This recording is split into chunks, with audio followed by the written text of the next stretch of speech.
Okay, Nick and Andy, let's preview and give our predictions for Manchester United against Burnley this weekend at Old Trafford. My word, United need a result. Nick Mendola after that demoralising, just embarrassing defeat. Fair play to Grimsby Town, but that's the first time United have ever lost to a fourth-tier team in a cup game in their history. It was bad, really bad. The body language of the players, of Ruben Amorim, just the demoralizing nature of being dumped out of a competition like that at that early stage with no European action this season, and just the way it all unfolded. I mean, what's your thoughts on sort of the fallout and what Amorim's had to say and some of the players? Because they seemed a bit sort of stunned, didn't they, that they actually are in this situation? So let's start here. Like, the result is unacceptable, right? In a vacuum, in a season, wherever you want to say, like, you pulled this out. The scenes were amazing. I thank United for giving it to us, because it's one of those things that you go, sports, this is why we watch. Yeah. So the issue here is to me, and guys, please feel free to pick this apart, but the issue to me is that vacuum. In a vacuum, this happens every once in a while, once every 50 years maybe. Onana was terrible. Like, terrible. Honestly, a replacement level goalkeeper in there, and they probably emerge victorious. You should be able to, any Premier League team should be able to rotate as much as they did to succeed, let alone Manchester United. They brought on Bruno. They made their changes at halftime. They dominated the game, and they got 2 goals instead of 4. I go back to Onana. He faced, I think it was 1.1 XG or something like that. It was a ridiculous number. So in a vacuum, you go, man, that sucks. But these things happen sometime. In this situation, you start to get people saying, is this where somebody gets fired? Is this, what else do you need to fix? And I think it's probably somewhere between the two. It is a warning bell. It is a big alarm. This should never happen. But that's why this game this weekend is so interesting, because you should bounce back and beat Burnley at Old Trafford, right?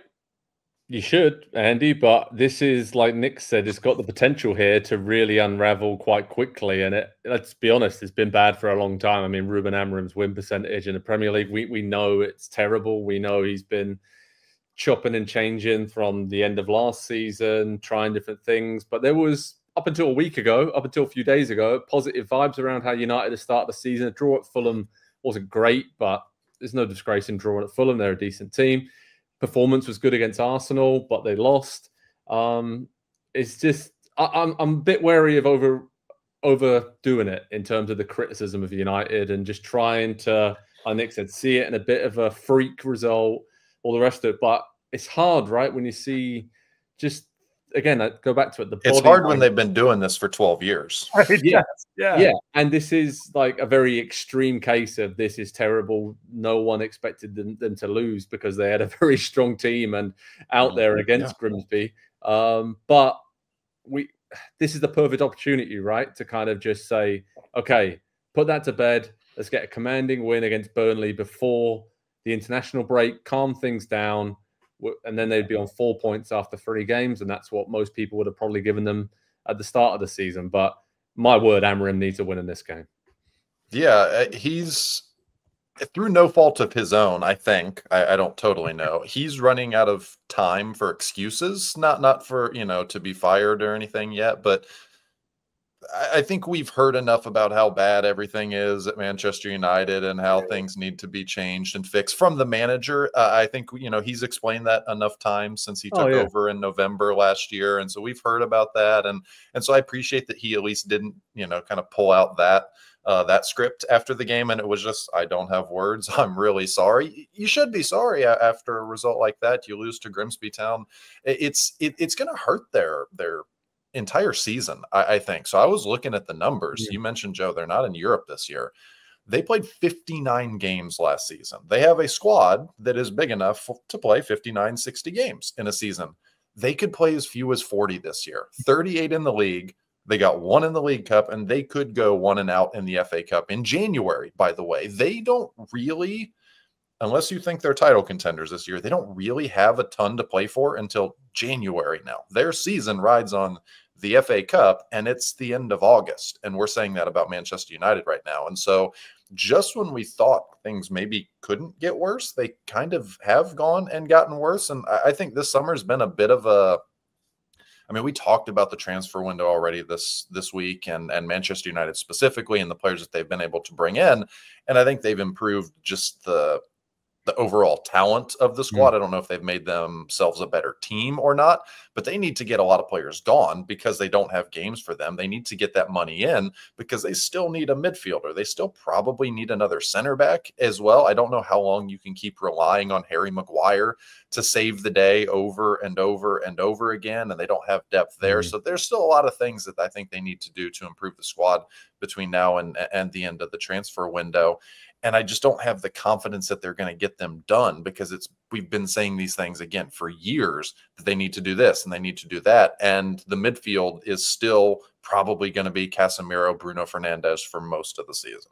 Yeah, I mean, Nick, for most of the season, it's going to be Šeško, Cunha, and Mbeumo, the three new strikers up top together. I mean, got to see those three start this weekend, right? And just have to see just the finishing touch, I think, because Mbeumo and Cunha have looked very lively in the opening few games. I mean, Šeško has been a bit tougher for him to get up to speed and look a little bit out of sorts. But, I mean, United, we know about the 3-4-2-1 formation. We know that Amorim is wedded to that and loves it. But at this point, he's surely just got to find any kind of way just to win games and win them often.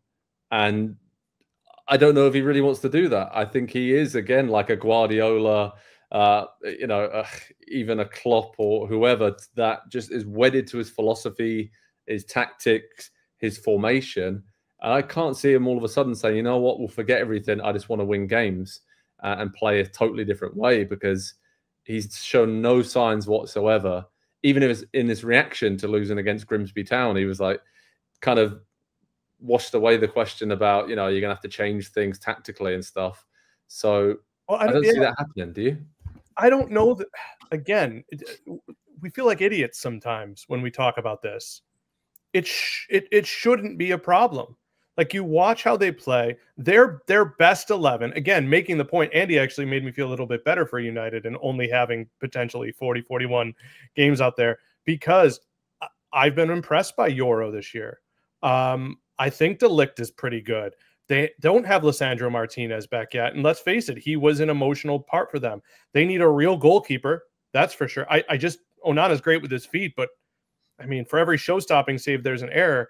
And also, let's take a step back here and look at those first two games. Mbeumo could have had 4 goals. And I just feel Cunha. Cunha, but Cunha like threatened and like there's a great save. And Mbeumo felt like he just took a heavy touch here, there, and he's so lively, even into the end of that game against Grimsby Town. Like, he cares. And I think what Amorim is saying, if I'm giving him the benefit of the doubt, is, listen, I got to get through this Burnley game. Hopefully we win. There are 4 guys here who bring down the room, and I had to play some of them. We're going to get them out of here by the time it's all said and done. And then, now that doesn't mean it's going to get better, but it does feel to me like there are guys who, like Garnacho is still probably lurking around somewhere there, right? Like, he's not missing out. He's still friends with everybody. I think that there is hope here. It's just they need to do it Saturday. They need to do it Saturday. 100%. And it might not be the worst thing in the world that they have fewer games this season. Again, like we say all the time, for a coach to work on the training ground with the players and just kind of iron some of these smaller things out, because a lot of small details still aren't right, and that is causing United a big problem. In terms of Burnley, I don't think they're going to cause United too many big problems. They did have that morale-boosting win back in the Premier League, obviously against Sunderland at home last weekend. We know what we're going to get from a Scott Parker side. They're going to sit deep, look to counter, set pieces are key. Been decently impressed by some of the business they've done this summer, but I think it's, again, most people's favourites to get relegated, along with Sunderland and Leeds. We know how tough it's been for the new boys, but I think Burnley will just be like playing the game in 30-minute or even 15-minute increments. Like, let's get through the first 15 and 30, and let's feel the noise and the atmosphere at Old Trafford, kind of build some pressure on the home team. And, they've got players capable of playing on the counter. And like I said, from set-piece situations, they can keep it tight and frustrate United. Yeah. They could do something, but I fully expect Manchester United to win this one. My score pick, Andy, I'm going 3-1 to Manchester United. I think that's about right. What about you? I want to join you in having confidence that they can bounce back, but they're going to defend deep, they're going to counter, and they're going to target set pieces. What are three things that Manchester United struggle with? Teams that sit deep and defend against them, don't let them counter, where Mbeumo and Cunha, are really at their strength. You're asking then Bruno to kind of unlock things. But if he's playing deeper in midfield, he's going to have to push forward, which is going to leave them a little bit more exposed, and just Casemiro kind of holding down the midfield by himself. Not a great situation to be in. They'll probably eke it out because they're at home, but also Old Trafford doesn't matter anymore. We've seen crazy stats about first time they've lost to such and such, or this many games at home since 2-1 United, I guess. Nick? I'm going to go with 2-0. I think that, again, we didn't see the best United back line that you could assemble. Again, Onana was awful against Grimsby Town. I mean, just awful. So I honestly think it should be a 3-4 goal game. But listen, you don't walk into a place and see Martin Dubravka at the other end of the pitch and just score 4 goals. So I'm going to go 2-0 because I love that dude. All right, there you go. Let's see if Man United can have a reaction to that shocking defeat in midweek against Grimsby. They're playing Burnley. Head over to Pro Soccer Talk on NBCSports.com to see if Ruben Amorim's side can get a morale-boosting and much-needed win before the international break. Hi there, I'm Rebecca Lowe, studio host of NBC's coverage of the Premier League. Don't forget to hit subscribe to watch more videos all season long. And for even more Premier League content, from original series to live matches, head over to Peacock.